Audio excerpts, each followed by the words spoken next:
Welcome back, everybody. Hello, everyone. Hi. Monster blast here. Insanity check. I am Ken. This is Skillet Sauce. You are back with Lisa Marie Phoenix, Empress of Phoenix Aficionado. I thought she was a goddess. Same shit. Goddess. What do you prefer, Empress or goddess? I prefer Empress, goddess. Empress? As long as my name is written on a check, you can. Okay. Exactly. It's whatever. Just spell it right. That's the blacks for you. And we are here with the Queen of Wave. Yeah, she's apparently going to be hosting all of her stuff on a boat somewhere because she's getting ready, get the sea legs up. Vic underscore E. Vic E is here. A friend of Lisa's. Lisa's been schooling us old folks on social media, social marketing, and so she's going to tell us more about how she can help you. And I believe she's been working with Vicky over here, and Vicky's going to tell us about herself. So Lisa, please introduce her. More. Yeah. All right, hello guys. Before I get started on my kind of recap of how some of these social media strategies can apply to you and your small or mid-scale business, I want to introduce my friend Vicky. And with Vicky, she's actually the founder and the owner of themusicdiary.com, which she recently launched 2 weeks ago. Yay! Oh, yay! And you know how we feel about fellow entrepreneurs. That's right. And she's gonna talk for a little bit about what the Music Diary is in a bit, but I definitely had to bring her on board with me since we're all about supporting fellow small businesses. When it comes to social media, as you saw with our example, when it comes to Grey Poupon and Facebook, or Honda and Pinterest, or when it comes to Dollar Shave, Nike, and Snickers on YouTube with their integrated campaigns, all of them were viral campaigns that kept their customers in mind. So what you have to keep in mind as a small or mid-scale business is that even though these are on a larger scale, social media, all it takes is making that first step and acknowledging that you need a presence. And that presence doesn't have to be on every single social media account. So just because I'm showing you examples on every single channel doesn't mean that that's necessarily the channel for you. Figure out where your audience is, and if you can't identify where that audience is, get in touch with a consultant like that of myself, or any consultant who's a specialist in this space, to try to find out and identify where your customers are, so that way you can speak to them, or the person that you choose or somebody like that of myself can speak on your behalf. Each of the messaging in each of these campaigns, what they kept consistent was actually speaking to the customer without speaking at them. The days of old school Mad Men philosophy of if we build it and they will come is a thing of the past, and it's literally as vintage as it sounds. If you build it, they will not come. You have to lead them to the water, and you have to show them where you're at. So in that case, once you identify where your customers are, be sure to talk to them like they're people. Remember that they're human, and speak to them the way that you would want to be spoken to. And at the end of the day, they're opting to follow your brand because of something that's interesting about you, not to be sold 24/7. Realistically, any brands that we follow, whether it is the Nikes or the Grey Poupon, it's because they're products that we support, but they're saying something that we actually want to hear. They're either making us laugh, making us cry, or making us think, but at the end of the day, at least they're making us feel. And that's what you want to do with your customers, is make them feel something. And if they don't feel something, they will leave you. If you're only selling to them and saying, hey, I have a sale today, I have a sale tomorrow, I have a sale next week, they will buy in the moment, but they will leave you because they're feeling that they're only being bombarded and reached out to when you need them. When you need them. Oh, that makes sense. And just like any relationship, the minute that they feel you're only reaching out to them when you need them, they will leave you. And that's in any relationship. But I know that these guys will address that in future episodes. So you have to continue to stay tuned beyond their 1 year anniversary to find out. Goddamn to find out more abstract relationship advice and real talk. So we're not going to get too much into that. So that's and also I'd like to say really quickly, if any of you guys have any questions for Lisa, if you have any ideas that you think she might be able to help you with, you can call in right now really quickly at 718-369-0411. 718-369-0411. Back to Lisa. And I'm here to help you guys, and at least I'm a resource where I'm not one of those social media specialists that will say all of your needs can and should be met by me. I'm a pro advocate of if I can assist you and tell you ways that you can implement it on your own, or point you in the right direction of other people that can help you, I'm all for it. So kind of to get back to that point of that having first targeting your audience, making sure that you know where they are, speaking to them in a conversational tone, and making sure that you're actually talking to them the way that you would like to be spoken to, not selling to them all the time, actually giving them something that they want to hear and finding out what your voice is and keeping it consistent. So that's my next point of advice. Be consistent in your social media presence. If you cannot be on every single channel, pick the channel that you are best at, whether if that's Facebook, Instagram, Vine, you name it. If you're good at it, be consistent at it. Don't cultivate an audience, say that you'll be there, and then you disappear. Yeah. Nobody wants to see 20 posts. You and disappear for a week, and you come back, take a stroll. Yeah, that was always my problem. I said one of the sites when we went to the American Black Film Festival in Miami, it was 2010. And on that particular Twitter page, I did not post since. And my friend was like, yo, man, you haven't been on there in 2 years, 2.5, 3 years. I'm like, yo, I wasn't doing anything. I wasn't doing anything in that field anymore. It's like, no, you can't do that. You can't do that. I'm like, whatever, man. So and you know, and that is, I know that's definitely my problem. Like I said, to me, that all falls into just blathering. And again, you know, why the hell does anyone care about, you know, how the traffic was going to the supermarket? I had a rough shave this morning, you know. Well, my skin is not too supple today. Whatever, man. I can't. I know another dude. He was like, "Yo, man, I'm getting ready to go to sleep. I'm sleepy now." I was like, "Take your ass to fucking bed. What the hell are you twittering for? What are you doing this for? Shouldn't you be going to sleep?" I really couldn't understand it. So I'm a victim of the same thing. I'll fall off and lax and just like. So I need people like you, man. I love it, but it also, with his instance, it boils down to knowing your audience. Where if his audience is susceptible to that, where he knows 9 times out of 10 he's doing it because he got a response from that before. So that same, he knows that his crowd is actually going to hang on his words where they want to know when he's sleeping. But it's whereas I was the hater that was like, yo, shut the fuck up. I don't want to know when you're sleeping. Just like there's some celebrities where you'll see what they're eating, where they're shopping, but their audience actually requires that. But I always tell people as well, just because I showed you a Make It Count campaign doesn't mean do hashtag Make It Count Part 2 and expect it to go viral just the same. Just because it worked for them this social media is the instance where keeping up with the Joneses does not apply. You have to create and cultivate your own presence that's attractive for you and identifiable for you. So I.E. with Skillet Sauce talking about the brother that was talking about him sleeping all the time, that works for him. It may not work for him. With you, it may be talking about Insanity Check is going to be bananas today. We're talking about social media.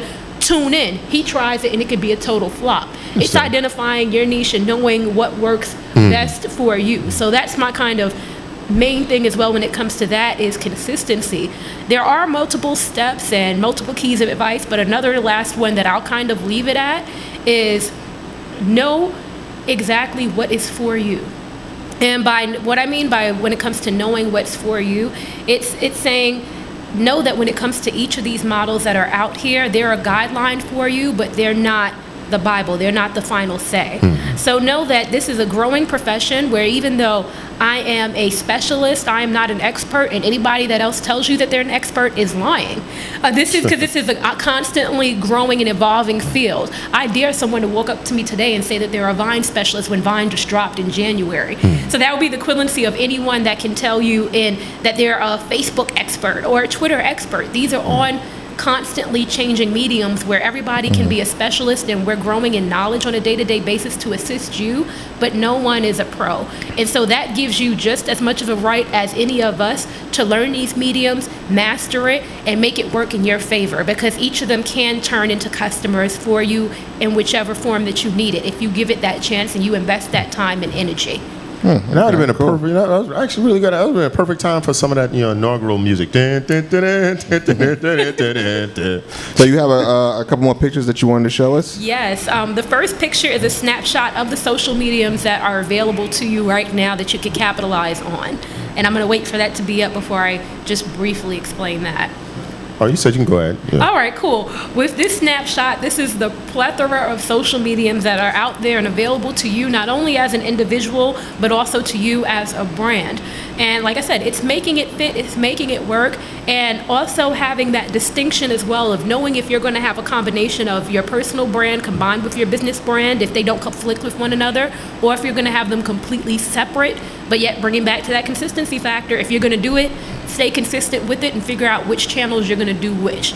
Are you going to be an individual on both Facebook and Twitter? Are you going to be both a brand on Facebook and Twitter? Or are you just going to solely have a brand persona that speaks for you at any given time and only have your individual be for family purposes. Know what you want to do and stick to it. But all of these channels are available to you where you can make the most out of it, and you don't have to be a master on every single one of them. Integration is a beautiful tool where, for instance, if you write something on Facebook, you can sync it back to your Twitter, or same thing with Instagram. You can have it post to your Tumblr, your Facebook, and your Twitter account. Know how to make the most of it at any given time. The next snapshot that we'll be looking at is my beloved website, phoenixaficionado.com. And while this snapshot is up, I actually do want to kind of open the floor where if there are any calls that want to come in for my expertise, I'm definitely willing to share before I get into my site. Oh, you know, I have a question. Yeah, Sure. How do you know all of this shit? Good God. Oh, no, you know what it is, man. She grew up in this stuff, man. I mean, this is second nature for her. Yes and no. Technically, the generation right now is growing up. Well, I know now these new people. I said they're practically cyborgs. The people that are they're literally plugged in. I mean, it's so unbelievable to speak to somebody that's like my little cousin. He's 11, and just the things that he's able to do already. I'm like, you know, but he was literally weaned and raised on this stuff. It's incredible. I mean, yeah, you're right. You're like a generation behind, and we're like what, 3 behind or 3, 4. Yeah, I've said really quickly. You know, with all the technology and stuff like that. Just from when, you know, video games came out in our generation. Yeah. We were kids when video games started. And just to look at the shit that we have now on our phones, I'm like, you know, I have a niece and nephew. They're both going to be 9 years old. No, one's going to be 8 and the other one's going to be 10. And I'm like, what the hell is going to be out there by the time, you know, they're 20, 25? You know, it's going to be some games that, you know, you're just controlling with your mind. And That's I'm probably gonna be like some holodeck shit, yeah, man. And I'm going to be like, you know, how do you do this? And they're like, just clear your mind, Uncle Ken. it's not that hard. And I'm like, but I can't. And I'm going to be the old person who can't use the ATM machine all of a sudden. Yeah. It's going to be really scary. But anyway, sorry, digress. Keep in mind, our mind was blown during Coachella when we're seeing a Pac hologram, but at the same time, I wouldn't be surprised if the day comes where that's the way that we'll be conducting meetings. Yeah, and that hologram was still projected on that thin piece of screen. Imagine if they could have one that you can actually walk completely around. That would be amazing. I've actually seen something like that in the Metropolitan Museum of Modern Art. They had something that was like a head, and you could walk all the way around it, but you couldn't touch it. It was still encased in this glass. So I'm imagining like if it's something like that Princess Leia joint, you know, come to Alderaan shit, you know, and you could just see it. It's like But you were saying, back to your page, your website. Oh, sure. With my website, it's phoenixaficionado.com. My vanity rendition that's very friendly for anyone to do is phoenixainc.com. That's phoenixainc.com. And with my website, I'm a full-service project management consultancy that specializes in social project management. So that includes digital marketing. Social media is my specialty, and as well as my team's specialty, and we also cover digital PR. So if you have any of these needs beyond me consulting with your company to show you how to do it internally, and you would like for me and my team to pilot it, we're here to assist you. You can reach me at most hours, since I'm always plugged into the matrix, as Skillet Sauce stated. But enough cyborg. I truly... I'm sorry, really quick. Again, another old person. What the hell is a vanity? What? A vanity URL. I would also recommend this for small businesses that happen to have long URLs to express your company name. So if you know your company's name is the Backpack Industries in Brooklyn.com, your vanity URL can be Backpack Brooklyn or backpackbk.com, and it will still point to your same main website. So that's what I mean when it comes to vanity URL. That's like one of them bitline shorteners, right? It is, but it's a Bitly shortener for your business, and it's a great investment because once you invest in that domain for your business, you can also have that abbreviated email address, and we're in an instant gratification society, you know, where everything has to be now. Immediate, so those vanity URLs are to the point where no one's required to Google the spelling of your company name.